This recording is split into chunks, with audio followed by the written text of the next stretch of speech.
A very good day to you. I'm Hank Gross, MidHudsonNews.com. It's Thursday, June 3rd. The new board of the Orange County Industrial Development Agency has appointed the county attorney and economic development director to assist it in reorganizing the agency, but the chairman of the State Senate Investigations Committee said there should be a separation between the county and the IDA. Senator James Skoufis was among those meeting with the IDA board Tuesday evening, and he told members there needs to be what he called a runway for them to reorganize, but they should appoint their own staff in the long run. There are going to be a lot of businesses walking through that county economic development office over the next 6-7 months, and I think there does need to be that separation there. That was echoed by Senator Mike Martucci, who said the new board is solidly committed to making a series of reforms. County Executive Stephen Newhouse said the new board is cleaning up what he called a real mess. Maintaining the former IDA administration and board were running the agency like what he called a CIA clandestine operation. The city of Newburgh has not had a permanent police chief in years, and now officials are changing gears and recruiting a police commissioner. They also want a part-time chief. Mayor Torrance Harvey says a national search for a commissioner should attract a nationwide candidate pool. Just don't have to limit the search to the local area, right? Now, that doesn't mean that someone from the local area may not get hired. I'm not saying that. I'm just saying that, we can, as a city, cast a wider net. The police commissioner position would not require candidates passing a civil service test. Orange County District Attorney David Hoovler has an issue with that. You're essentially asserting politics into policing, and that's the only way it can be read, in my opinion. It also deprives people the ability in the system to be promoted. It takes away the rank and file ability to be promoted up through the system and to become a chief with experience.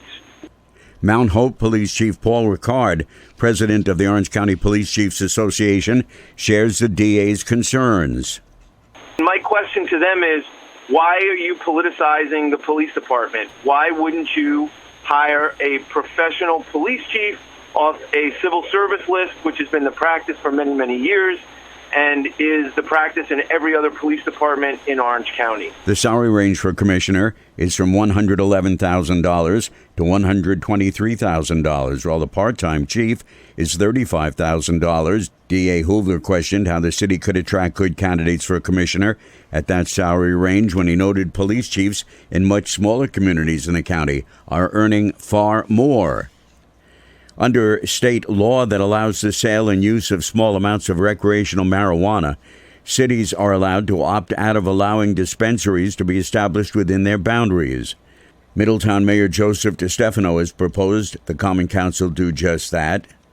I support expunging the records of some kid that, ruined his life at 18 by getting caught with a joint in regards to employment records. But this is not the overall law that we're addressing on a local level. It's the retail and the cafe sales, on-site sales and consumption, whether it's a good fit for Middletown. I don't think so. So for the 3% of sales money, which I call it's like a blood money, I don't think it's worth the city dignifying the program for a few dollars. Right now, the state has yet to promulgate rules for dispensaries to be established, and that will take 18 months, state officials said.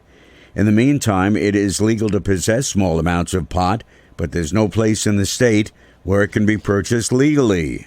Formerly incarcerated people, families, and community organizations rallied in Kingston yesterday, calling on the state legislature to adopt a package of bills before the session ends in 1 month.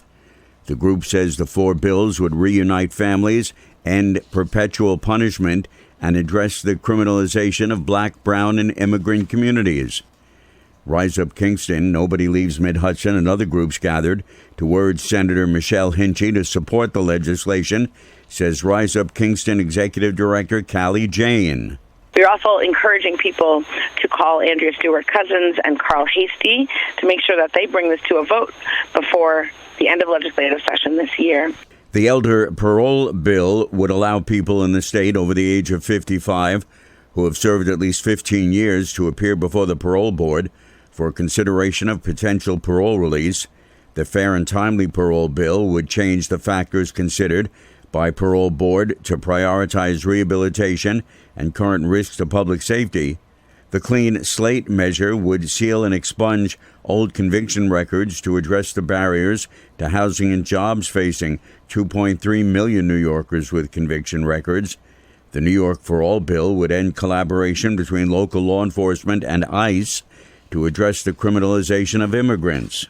It was back in February of last year that the Poughkeepsie City School District was hit with a ransomware attack that resulted in the loss and access to documents teachers and staff used. No personal data or student data was compromised when one particular server was hit by the attack. Steps were then taken to secure the system and the server was replaced. In an effort to prevent that from happening again, IBM has granted the district a $500,000 in-kind grant to shore up its computer systems against future attacks, says Superintendent of Schools Dr. Eric Rosser. This grant is going to be looking at, technology and, the use of data and the storage of data and how we as a school district will be able to better prepare for any type of future cyber attack. The $500,000 grant will be in the form of an IBM Service Corps team of volunteers that will provide the district with a range of security services.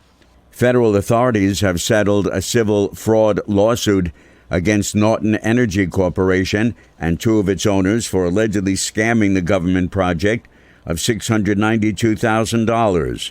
Officials say the Pennsylvania-based fuel distributor supplied diesel fuel to vehicles and equipment on the project to build the new Governor Mario Cuomo TZ Bridge. A settlement reached, which requires the company to pay back the money, claims it fraudulently submitted false claims. Stay updated with local news all day online at MidHudsonNews.com. I'm Hank Gross.